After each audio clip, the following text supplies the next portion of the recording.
I'm waving my hand way too much.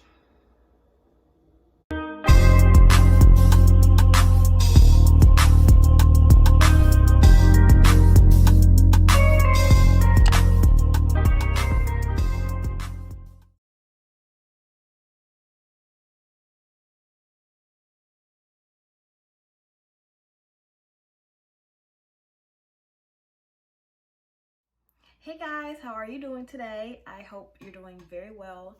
First things first, my chair squeaks. Second, I'm working on eye contact, so I'm looking at the camera, but I'm also looking at myself to make sure I'm okay. So if you see me kind of looking weird, that's it. Third of all, you know I have a lazy eye. If you did not know, then you know now. It's tripping today. Please ignore it. But hey guys, welcome back to my channel. I am Kiki if you are new, and I thank you guys so much for checking me out and watching my video. Today we're going to actually be doing a part 2 to my most famous video, which is how to grow your relaxed hair. And I know you guys have been looking for a hair video for a very long time, and here it is. We have a lot of stuff to go over, so we might as well just go ahead and jump right into the video. So today is definitely just going to be more of a chill day for us. We're just going to have a good old conversation about relaxed hair. So I would say the first thing to learning and figuring out how you need to grow your relaxed hair is figure out what are your expectations with your hair.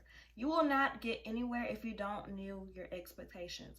Expectations can range from, are you trying to thicken your hair? Are you trying to grow your hair? Are you trying to do both? Because if you don't know what it is that you're trying to achieve, then you're not going to know what kind of products and etc. to look for.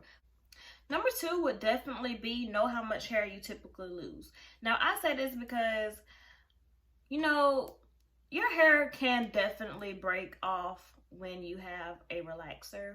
It's typically when you aren't taking proper care of it. And so when you notice that you're combing your hair and you are seeing a lot of breakage, then that's something you need to work on. When I was in 8th grade, I used to flat iron my hair, I kid y'all not, every day, because I wanted my hair to look like this every single day. And your hair just does not do that every single day. And I tried to force my hair to do so.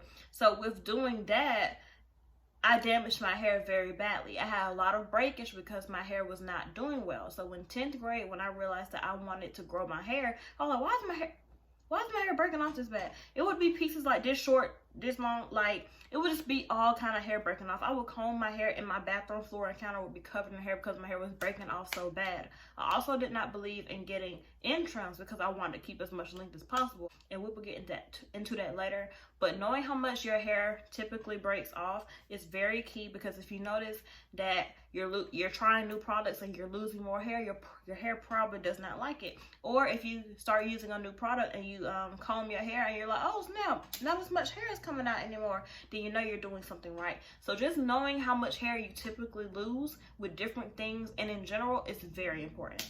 The next thing I will say is very important in growing your relaxed hair is knowing if you have low or high porosity hair. And I'm gonna read this from here. I'm very bad with my mind.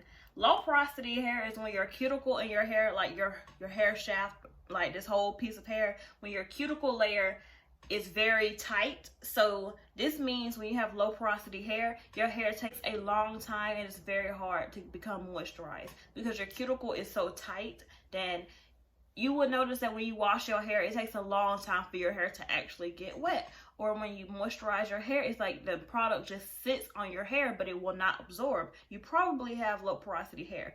I myself have high porosity hair. That means that my hair shaft is actually very loose and open. So products really absorb into my hair easily. When you know if you have high porosity or low porosity hair, then you know what you need to do for products. See, me myself, since my hair is high porosity and a little oil will go a long way, I don't put a lot of oil in my hair. As you know, I don't like a lot of oil in my hair. Therefore, I don't put a lot of oil in my hair because my hair just needs a little bit and it goes a long way. As opposed to somebody who has low porosity hair who needs extra oil, who needs extra care and etc., then you know what it is that you need to do. So figuring out if you have high or low porosity hair is very important to know what it is that you need to feed your hair and how much you need to provide. Next, I would like to talk about, you need to figure out if you have thin hair or if you have thick hair. Now, I know you guys see my hair and you're like, oh, Kiki, your hair is very thick. Believe it or not, my hair is actually very fine. I have very fine hair strands And opposed to someone who has thicker hair strands, it kind of goes back into high porosity, low porosity. Since my hair is so fine, and on top of that it's high porosity, I don't need a lot of product in my hair for it to grow. Now if you have thicker hair with high porosity, then you probably won't need as much product either. But imagine that you're someone who has thick hair but you also have low porosity. It's probably why your hair breaks off. You have really good genuine hair, but your hair just does not absorb moisture. It does not, it's very thick. Therefore, when you put chemicals in your hair, it just breaks right off because your hair isn't getting the nutrients that it is. So if you could figure out if you have high or low porosity hair, on top of that, if it's thin or if it's fine, then you will be in the game. That is like very important on figuring out if you need more, what kind of moisturizers you need, what kind of care you need, how strong of a moisturizer, how strong of a relaxer that you need to put in your hair, to figure out what causes your hair to break, why isn't your hair growing. All of these are just key factors on how to grow your relaxed hair. And I know a lot of people aren't knowledgeable on high porosity, low porosity. You probably never heard what I'm talking about, but Google it, because I didn't know until a few months ago. And another thing about growing your hair, find a moisturizer that works for you. Guys, I cannot express how many people tell me, Kiki, you need to try this. Kiki, you need to try that. That ain't gonna work for me. I like very light oils in my hair, which are like tea tree oil or argan oil, because they're not that heavy and my hair does not need anything heavy. But opposed to someone who has low porosity hair, who has very thick strands, then you probably will need something very thick. But of course, it's just gonna take you learning your hair. All of this is just learning your hair. If you learn your hair, then you will exceed. Y'all just heard the cat? You will excel with growing your hair. You will notice a big difference in your hair if you could just learn it and find products that your hair likes. It's all just personal preference. Again, I'm just giving you ideas on what it is that you can do to grow your hair. What I do to grow mine. So, I say something very important and what I'm still personally learning is taking care of your scalp. Your scalp is what produces the hair. That's where the hair comes from, your scalp. And I personally think that it also just plays into finding a good moisturizer. To what does your scalp like? I know some people's scalps are allergic to this and allergic to that, and of course you use what's best for you. I personally, again, like lighter oils on my scalp. Also, scalp massaging does work. I did scalp massages and I noticed a huge difference in the way my hair was growing. So taking care and having a healthy scalp as well as scalp massaging is very important, which is also why a lot of people use a clarifying shampoo.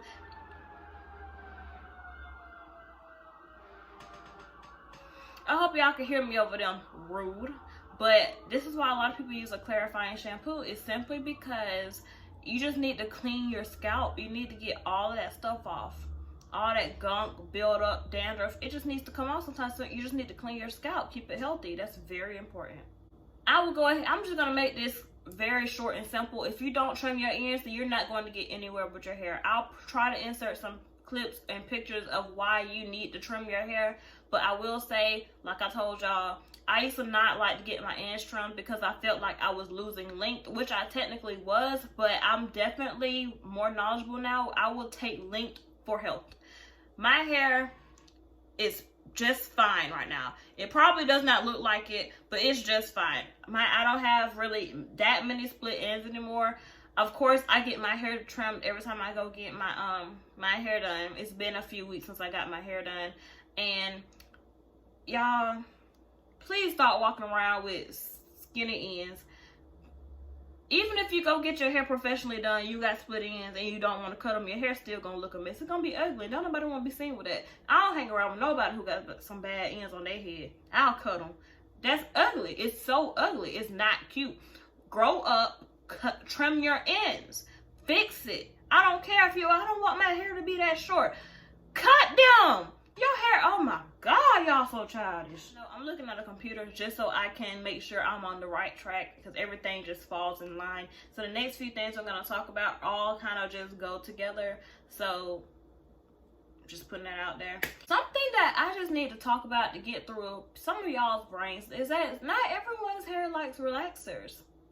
Some people's hair just does not do well with chemicals. Some people's hair is just in bad health to process a relaxer right now, and that's completely fine. That's why you do healthcare tips, what I'm providing to get to that point. I'm not saying this to be mean, but it's just sometimes common sense. If you have done absolutely everything health-wise, beauticians, everything, and your hair is still falling out and you get a relaxer, your hair probably just does not like it. Again, it plays into everything else. Get something that your hair likes. Your hair might not even like a relaxer. So acknowledge that everyone's hair does not need a relaxer. Something else, everyone's relaxer, every brand of relaxer has something different inside of them. Therefore, switching up constantly is not really a good thing. Every brand of relaxer has different ingredients inside, and sometimes they don't correspond. So switching up relaxers, especially if you are that one person that does every 6 weeks on the diet, it's not really the best idea. Relaxers are chemicals. They can be harmful. They are dangerous. So mixing all them ingredients, you're gonna create a bomb. Your hair gonna explode. Going along with stop switching up your relaxer so much. Stop switching up hair products. If it ain't broke, don't fix it. If you've been rocking with this one product, it thrives for your hair, why change it? For me, at least, my hair just don't like new things. I've been using the same products since I started this channel almost 3 years ago. So don't risk throwing your hair off because you just found the $2 product and you was buying a $10 product. I don't know how to say this nicely. Stop relaxing your hair so much. Y'all do not need to perm your hair every 6 weeks. You will be okay. I stretch my relaxers. It is December the 14th. Today is my brother's birthday in heaven. Happy birthday. And I have not had a perm since September the 24th. Y'all ask me, well, Kiki, how long do you stretch relaxers? I don't know. I literally just go until I can't go anymore. I probably relax my hair a max of 3-4 times a year. People go every 6 weeks. And I just want to say that the more you relax your hair, the weaker it is. When you relax your hair, you are literally weakening the bond in your hair. So every time you relax it, it gets weaker and weaker. And by the time your hair starts to build up some more strength, here you go relaxing it again. It can never get strong. It's probably just going to keep breaking off. I allow my hair some time to process and go months. My hair builds its strength back. It continues growing, and then I'll perm it again. I'm not just going to keep throwing my hair off. I'm not going to keep weakening my hair because I want to grow my hair. But again, y'all are grown. Y'all can do what you want. But learning how to manage your hair without a relaxer is something y'all need to be doing anyway. But that, of course, that's my next point, is learn how to manage your hair so you can stop getting so many relaxers. You can try different hairstyles, different methods of styling your hair. You don't even have to use heat to style your hair most of the time. I don't even use heat for real on my hair anymore unless I go get it done. But like, if you need ideas of hairstyles, I have a YouTube video posted from like 2 years ago that I need to update on different hairstyles you can do. You can even go get some protective styles. Since it is winter time, you can go get some protective styles, braids, sew-in, crochets, something, so you can learn how to manage your hair without that relaxer. The less you relax your hair, the stronger it will be. So when you do relax it, you're not just breaking down your hair completely. It's actually going to grow. It's going to do something. Next thing, stop following trends just to end up bald. And this can go along with bleaching your hair, constantly dyeing your hair, all kind of stuff, but mainly bleaching and dyeing. I personally am not bleaching my hair, nor am I going to dye it anytime soon because, of course, like I said, relaxers can be very dangerous. Relaxers, perms can be very dangerous with, like, chemical-wise, and as well as you don't know what other chemicals they put in dyes. You don't know what kind of chemicals they put in bleach, and most of the time they do not go together, and that's how you end up damaging your hair more, especially if you try to perm your hair every 6 to 8 weeks, especially if you already don't know how to do your hair If you don't know how to handle your hair, you don't know how to care for your hair, you're getting perms, you're bleaching it, you're dyeing it, you ain't doing nothing but digging yourself in a large hole, and I ain't finna dig out. I'm telling you now. Calm down. I can also say something else y'all probably already knew. Watch your diet. The same way you take care of your skin, take care of your body, you're actually taking care of your hair. So drinking lots of water, eating good foods. I personally don't eat the best. I don't got chunky, as some of y'all know and say, which like it's your business, but I'm healthy. But again, the way you will take care of your body, your hair comes out of your body, it comes out of your skin, you're taking care of your hair as well. So drinking lots of water, just putting good stuff in your body results in good things. But yes, keeping a really good diet, like especially water. Water is key, and y'all too grown to be out here saying that water is nasty. Second to last will be patient. You are not going to grow your hair overnight. I had to learn that. It's I want to say, how old am I? 21. I started this when I was 16, so 5 years, and I've gotten my hair to where it is now, healthy. My hair has been this long, it's even been longer, but I had different lengths because I had split ends, and so I had to just keep starting over.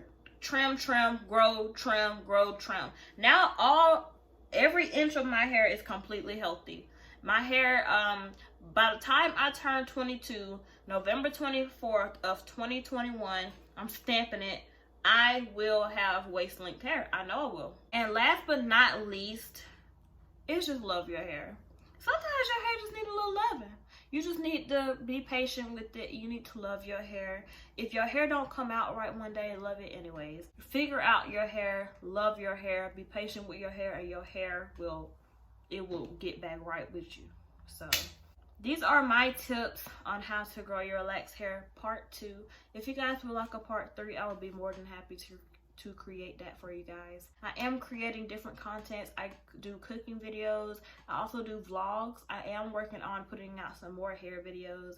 So if you guys could just be patient, that would be great. But I do appreciate you guys. I'm thankful for you guys, and I do love you guys, and I am glad that we're about to create our bond back. So thank you. I appreciate it. I hope you guys enjoyed this video. If you did, give me a thumbs up, and make sure you guys click that notification bell so that you get a notification whenever I upload a video. And check the community tab to see if I ever just say something to you guys. Sometimes I might cash out somebody's $100. You never know. You gotta be paying attention. So I'm just very thankful for the opportunity I have here on YouTube. I'm thankful for everyone who watches my videos. I'm just very thankful. So with that being said, I hope you all have a great day.